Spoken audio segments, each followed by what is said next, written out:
created for a purpose. A dá fún èrèdí kan. Jeremiah 1 verse 5. Let me read from here. Ẹ jẹ́ kí n kà láti bí yìí. Before I formed thee in the belly, I knew thee. Kí èmi kí ó tó dá ọ ní inú èmi ti mọ̀ ọ́. And before thou camest forth out of the womb, I sanctified thee, and I ordained thee a prophet unto the nations. Kí ìwọ kí o sì tó ti inú ìyá rẹ tinú jáde wá ni èmi ti sọ ọ́ di mímọ́, èmi sì yà ọ́ sọ́tọ̀ láti jẹ́ wòlíì fún àwọn orílẹ̀-èdè. The Lord is speaking to Jeremiah here. Olúwa ń bá Jeremiah sọ̀rọ̀ níbí yìí. He's letting him to understand Ó jẹ́ kí ó mọ̀ wípé that before he was formed, kí a tó dá a, before he can be identified in the womb, kí a tó lè mọ̀ ọ́ ní inú ìyá rẹ̀, God has knowledge of him. Ọlọ́run ní ìmọ̀ rẹ̀. I remember some time ago Mo rántí nǹkan kan nígbà díẹ̀ sẹ́yìn. when my wife was pregnant, Nígbà tí ìyàwó mi tí ó lóyún, there was inability to ascertain the sex of the child. ó jẹ́ ohun tí a lè mọ irú ọmọ tó jẹ́ bí ọkùnrin àbí obìnrin ni. Being that the child has not reached a certain time Nítorí pé kò tí ì tó àkókò kan ní inú. that even doctors can identify the sex of the child. Tí àwọn dókítà tí wọn lè mọ irú ènìyàn eléyìí tí ó jẹ́. But the Lord is saying here, Ṣùgbọ́n Olúwa sọ níbí yìí pé before Jeremiah was formed, that should before he can be assessed, God, he said, I know you. Kí a tó dá Jeremiah, Ọlọ́run sọ wípé òun mọ̀ ọ́. That shows he boycott everything and he is able to have knowledge Èyí túmọ̀ sí wípé ó lè ní òye. of that child, Jeremiah. Òye ọmọ náà, Jeremiah. And he said, before he came forth Ó ní kí ó tó jáde láti inú. out of the womb, Láti inú. because you cannot even tell if that child is fair in complexion or dark in complexion till the child is out. Nítorí pé a lè mọ̀ bóyá ọmọ náà dúdú ni tàbí pupa, ó dìgbà tó bá jáde. But God knew the child's complexion. Ṣùgbọ́n Ọlọ́run ó mọ àwọ̀ ọrú ọmọ náà. He knew the child's height. Ó mọ bí ọmọ náà yóò sì ga tó. He knew the capability of that child. Ó mọ ìgbọ̀n tí agbára ọmọ náà tó. Because you can only know the complexion and the capability of that child when he's out. Nítorí pé a lè mọ àwọ̀ rẹ̀ àti ìwọ̀n agbára rẹ̀ nígbà tí a bá rí i. So God ordained him a prophet. Nítorí Ọlọ́run yàn án gẹ́gẹ́ bí wòlíì. That is to say, everything concerning Jeremiah Èyí túmọ̀ sí pé gbogbo ohun tó ní ṣe pẹ̀lú Jeremiah. was ascertained by God Òun ni a fìdí rẹ̀ múlẹ̀ látọwọ́ Ọlọ́run. before Jeremiah began to express himself, Kí Jeremiah kí ó tó lè bẹ̀rẹ̀ sí ní fi ara rẹ̀. before he began to find his bearing in life. Kí ó tó di pé ó mọ ọ̀nà rẹ̀ ní ayé He yìí. has a creator in God. Ó ní olùdá tí ń jẹ́ Ọlọ́run. Without the waste of time, Láì thoughts fàkókò for the wa day. ṣòfò, àṣàrò fojúmọ́. What's our thought for the day? Kí ni àṣàrò wa fojúmọ́? As you write it, you say, you were created with a specific agenda A dá ọ fún èrèdí kan and by a deliberate intention of the Almighty. pẹ̀lú mímọ̀ọ́mọ̀ ẹni tí ó lágbára jù. Can I reiterate again? Jẹ́ mo lè kà lẹ́ẹ̀kan He sí said, i. you were created A dá ọ with a specific pẹ̀lú èrèdí agenda kan tí a lè tọ́ka sí. and by a deliberate intention of the Almighty. Pẹ̀lú mímọ̀ọ́mọ̀ Ọlọ́run.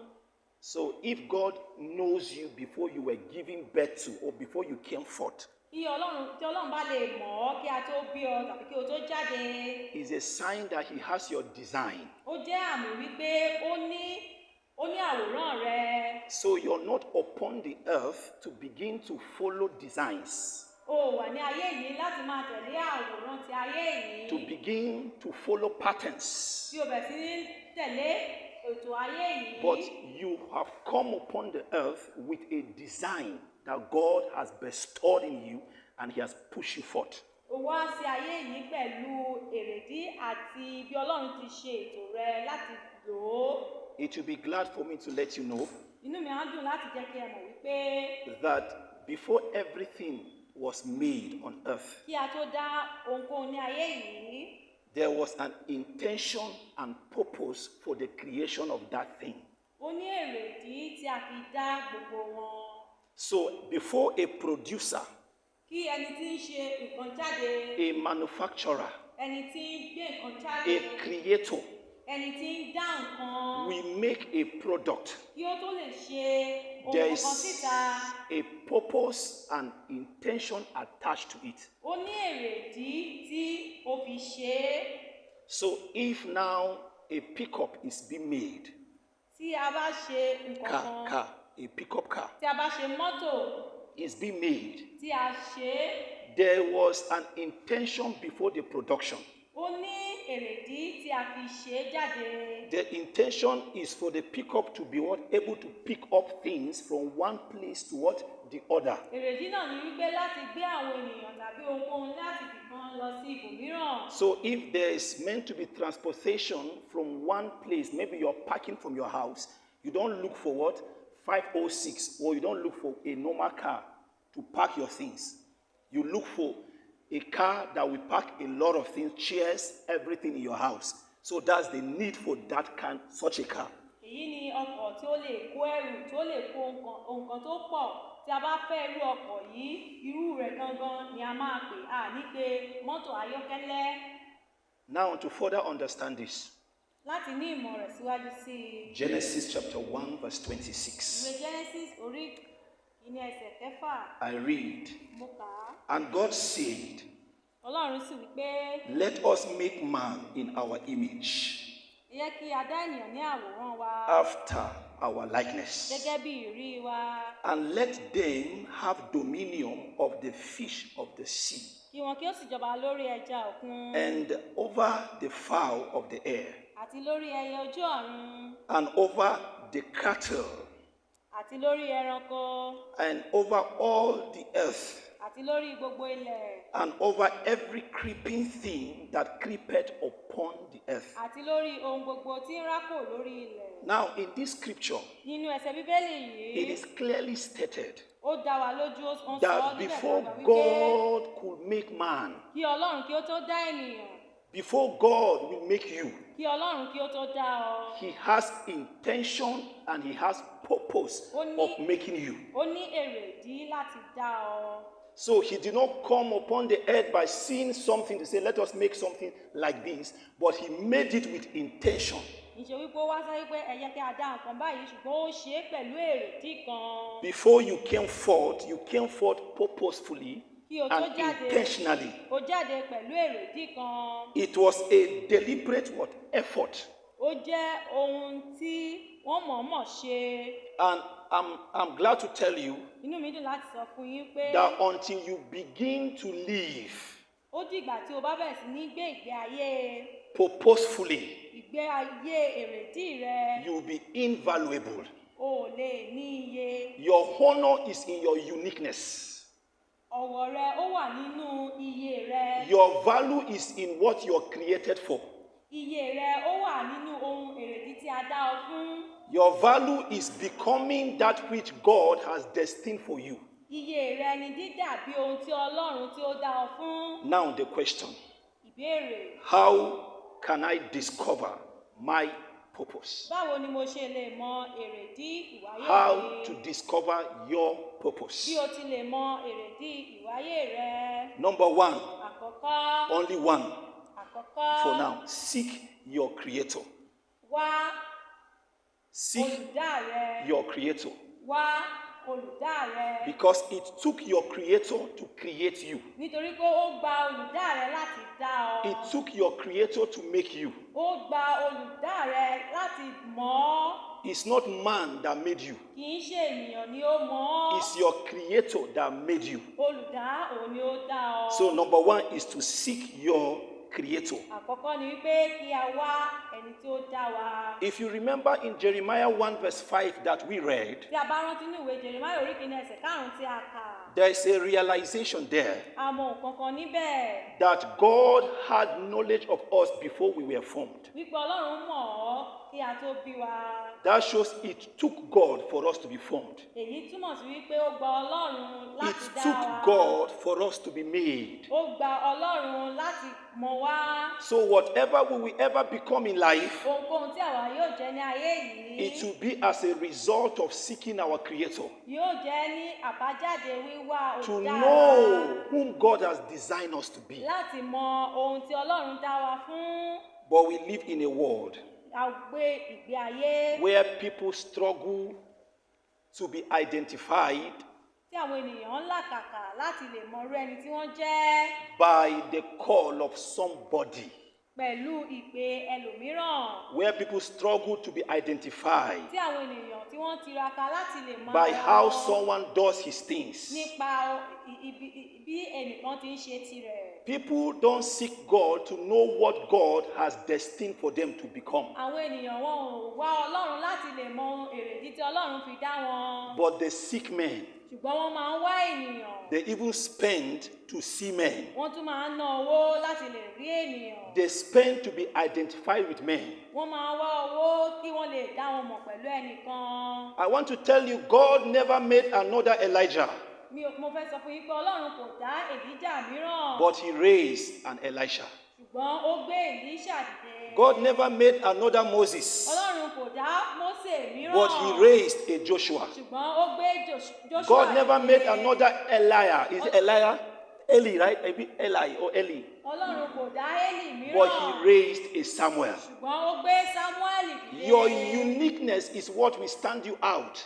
Iye rẹ̀ òun ni yóò mú ọ. Everyone have a definite purpose and agenda in life. Gbogbo ènìyàn ni ó ní èrèdí kan pàtó ní The ayé highest yìí. thing men can do is to guide you Ohun tí ó lè ga jù tẹ́nìyàn lè ṣe fún ọ ni láti máa tọ́ ọ sọ́nà. because they have trod that same path before. Nítorí pé wọ́n ti la ọ̀nà náà kọjá rí. Paul himself Pọ́ọ̀lù fúnra was rẹ̀ not among the what disciples. kò wà lára àwọn ọmọ ẹ̀yìn Jésù. But when God called him, Ṣùgbọ́n nígbà tí Ọlọ́run tí ó pè he é, realized that he had a uniqueness. ó mọ̀ wípé òun ní ohun kankan tó dágíá. And that uniqueness Paul had, Ohun kankan tí ó yàtọ̀ tí he Pọ́ọ̀lù ní. stood out.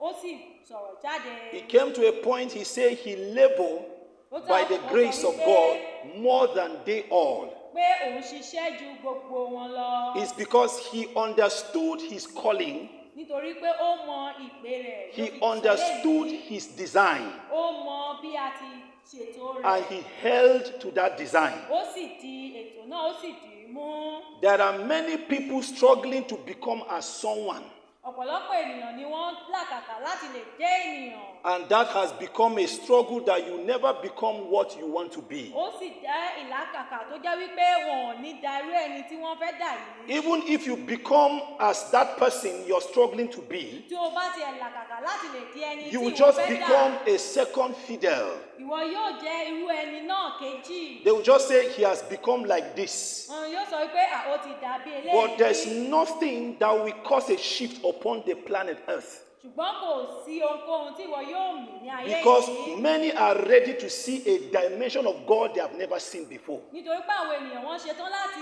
rí àwòrán Ọlọ́run ní ọ̀nà tí wọn ò tí ì rí rí. And you and I trapped that dimension. Ṣùgbọ́n èmi àti rẹ a mú ọ̀nà yìí a mú pamọ́. And if you must be purposeful and intentional, Tí o bá fẹ́ mọ̀ láti mọ̀ ọ́, then you must seek your Creator. o gbọ́dọ̀ wá ẹni tí ó dá ọ. In conclusion, Ní àkótán, you are unique in creation. ó yàtọ̀ ní dídá rẹ. You don't kill yourself trying to be somebody Má else. ṣe para rẹ láti dàbí ẹlòmíràn. You are a unique instrument in the hand of God. Ó jẹ́ irinṣẹ́ tí ó yàtọ̀ tí ó ṣe pàtàkì ní ọwọ́ Ọlọ́run. Can we note this? Ǹjẹ́ àwa lè kọ́lé You were created with a specific agenda A dá ọ fún èrèdí kan. and by a deliberate intention of the Almighty. Àti pẹ̀lú mímọ̀ọ́mọ̀ Ọlọ́run. You don't labor to be like somebody. O gbọ́dọ̀ làkàkà láti dàbí ẹlòmíràn. You labor to be that which God has created you to be. O làkàkà láti jẹ́ ẹni tí Ọlọ́run tí ó dá ọ. You don't labor to be like somebody. O gbọ́dọ̀ làkàkà láti jẹ́ ẹlòmíràn. You labor to be that which God has created you to be. Ṣùgbọ́n làkàkà láti jẹ́ irú ẹni tí Ọlọ́run fẹ́ kí o jẹ́. And as we welcome your questions and your contribution, Bí a ti fa ìgbà ìbéèrè àti àfikún yìí. remember God never raised another word, Eli, Rántí wípé Ọlọ́run kò gbé Élì mìíràn dìde. but he raised a Samuel. Ṣùgbọ́n ó gbé Sámúẹ́lì dìde. God never raised another Elijah, Ọlọ́run kò dá Èlíjà but mìíràn. he raised an Elisha. Ṣùgbọ́n ó gbé Èlíṣà dìde. God never raised another Moses, Ọlọ́run kò dá Mósè mìíràn. but he raised a Joshua. Ṣùgbọ́n ó gbé Jóṣúà. All of us have a unique purpose Gbogbo wa ni a ní èrèdí kan tí ó that God yàtọ̀. has created us to accomplish. Tí Ọlọ́run dá wa láti rí pé We are a ṣe- created with a purpose to fulfill and to complement. A dá wa fún èrèdí kan fún wa láti ṣe. We are not created to come and say, I want to be better than this person. A ò dá wa láti wá sọ wípé mo fẹ́ dára But jù when eléyìí you lọ. begin to live in fulfillment of that which God has designed you to live in, Ṣùgbọ́n nígbà